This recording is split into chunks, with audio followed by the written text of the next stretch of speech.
Assalamualaikum warahmatullahi wabarakatuh. Perkenalkan, nama saya Fahmi Al-Qadar dengan NPM 2212241019. Pada kesempatan kali ini saya akan mempresentasikan materi ujian tengah semester saya dengan topik dengan mata kuliah pengembangan prasarana wilayah dan kota. Reflection Review. Mata kuliah pengembangan prasarana wilayah dan kota mempelajari konsep perencanaan dan pengelolaan infrastruktur fisik dan non-fisik di wilayah perkotaan dan regional. Fokus utama adalah menciptakan sistem prasarana yang berkelanjutan dan mampu mendukung aktivitas masyarakat secara optimal. Beberapa elemen penting yang dipelajari dalam mata kuliah ini meliputi transportasi, sistem drainase, energi, sanitasi, dan pengelolaan ruang dan publik. Metode pembelajaran yang diterapkan dalam kuliah ini adalah diskusi kelompok yang terdiri dari 4 kelompok. Setiap kelompok berdiskusi mengenai topik yang telah ditentukan dan kemudian dipresentasikan. Pada topik pertama, pembangunan prasarana wilayah dan kota. Pada bagian ini, konsep dasar pembangunan prasarana wilayah dan kota dipelajari sebagai landasan penting. Prasarana wilayah dan kota mencangkup berbagai infrastruktur fisik dan non-fisik yang berfungsi untuk mendukung aktivitas masyarakat dalam segala regional maupun perkotaan. Dari diskusi kelompok kami secara khusus membahas dua isu aktual, yaitu kemacetan lalu lintas di Kota Bandung dan pembangunan ibu kota di IKN.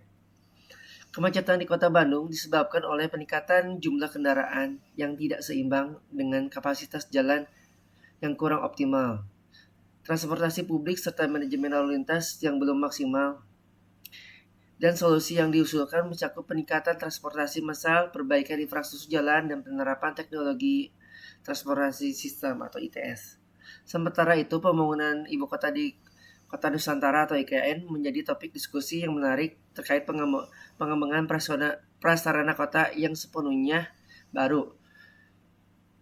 IKN direncanakan sebagai kota modern berbasis teknologi dan ramah lingkungan dengan konsep Smart City dan Green City. Pada topik 2, yaitu pengelolaan infrastruktur wilayah dan kota. Materi selanjutnya membahas pengelolaan infrastruktur wilayah dan kota, termasuk pemeliharaan, perencanaan berkelanjutan, dan adaptasi terhadap perubahan iklim. Infrastruktur seperti jalan, jembatan, sistem air bersih, dan listrik memerlukan manajemen yang baik agar dapat berfungsi maksimal dan tahan lama. Selain itu, pada kelompok 3 membahas topik 2 juga menyoroti pentingnya pembangunan kabel listrik di bawah tanah supaya upaya untuk meminimalisasi kerusakan akibat pohon tumbang, terutama daerah perkotaan yang rawan terhadap gangguan jaringan listrik. Pembangunan kabel di bawah tanah dinilai lebih aman dan tahan terhadap cuaca ekstrim, meskipun membutuhkan biaya investasi yang lebih besar. Selanjutnya pada topik 3 dengan judul topik sistem drainase. Sistem drainase merupakan elemen penting dalam pengelolaan wilayah dan kota untuk mengendalikan aliran permukaan dan mencegah banjir. Drainase yang buruk dapat menyebabkan genangan air dan kerusakan infrastruktur dan menurunkan kualitas hidup masyarakat. Pada topik 4 membahas tentang pengelolaan dan infrastruktur air bersih.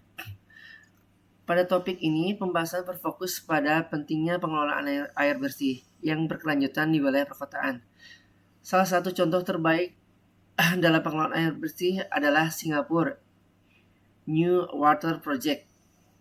Pada topik 4 juga menyoroti pengelolaan air bersih di Singapura yang menjadi role model dan pemanfaatan kembali air limbah menjadi air bersih yang layak konsumsi. Program ini memanfaatkan teknologi mikrofiltralisasi, revision osmosis, dan ultraviolet disinfection untuk memastikan kualitas air yang tinggi. Diskusi kelompok mengidentifikasi bahwa New Water Project berhasil mengurangi ketergantungan Singapura terhadap pasokan air di negara lain dan meningkatkan ketahanan air serta mengurangi dampak lingkungan. Implementasi teknologi canggih dan perencanaan terstruktur menjadi kunci keberhasilan proyek ini. Kesimpulannya, dari seluruh 4 topik itu, materi yang telah dipelajari sebelum UTS didapatkan pemahaman mendalam mengenai pentingnya perencanaan dan pengelolaan prasarana wilayah dan kota yang berkelanjutan dan adaptif terhadap perubahan iklim. Diskusi kelompok yang membahas isu kemacetan di Kota Bandung, pengembangan ibu kota Nusantara, kabel di bawah tanah, hingga sistem drainase memberikan wawasan praktis terhadap tantangan nyata yang dihadapi di lapangan. Kolaborasi antara pemerintah, swasta, dan masyarakat menjadi poin penting dalam mewujudkan infrastruktur yang tangguh dan efisien.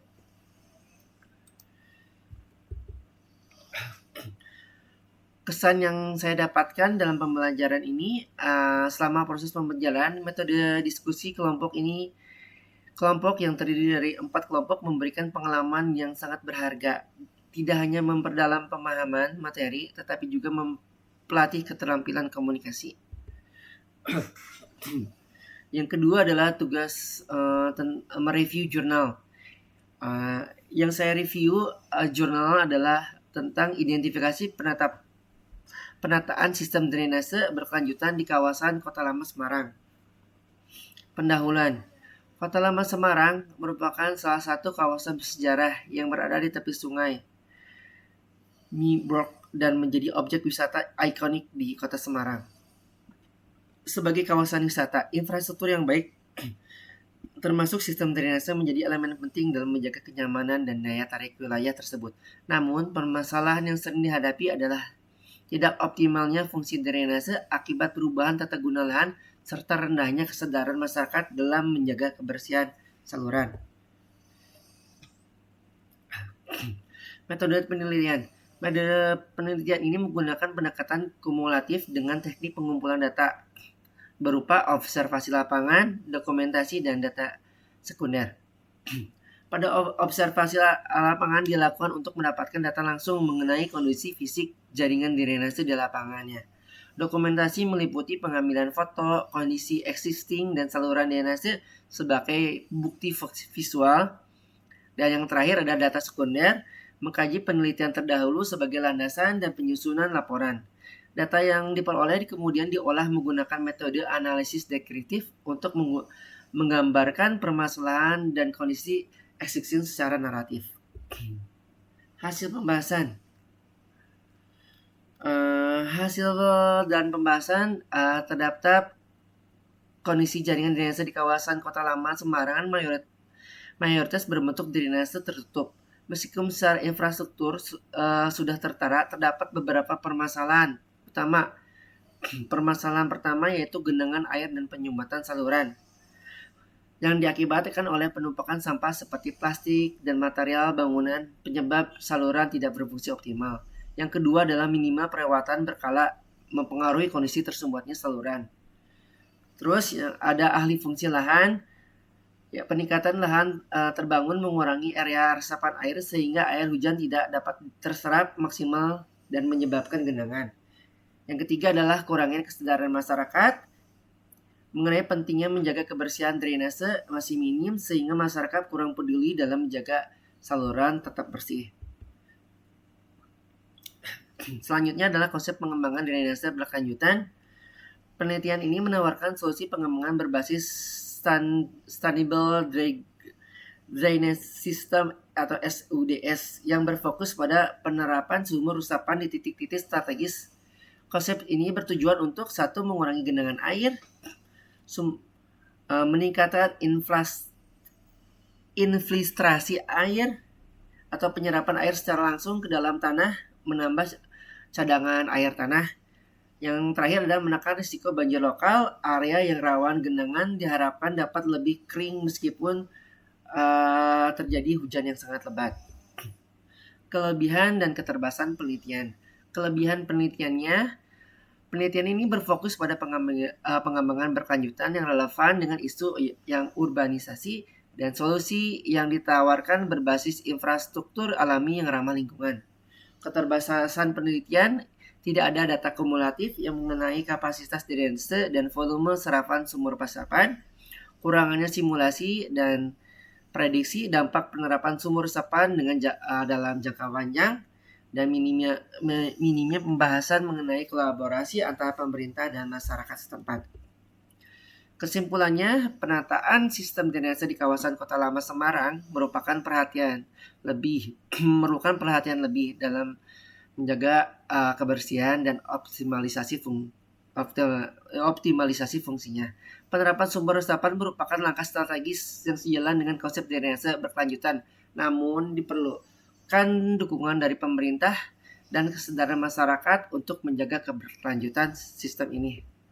Terima kasih, mungkin itu saja yang bisa saya sampaikan. Assalamualaikum warahmatullahi wabarakatuh.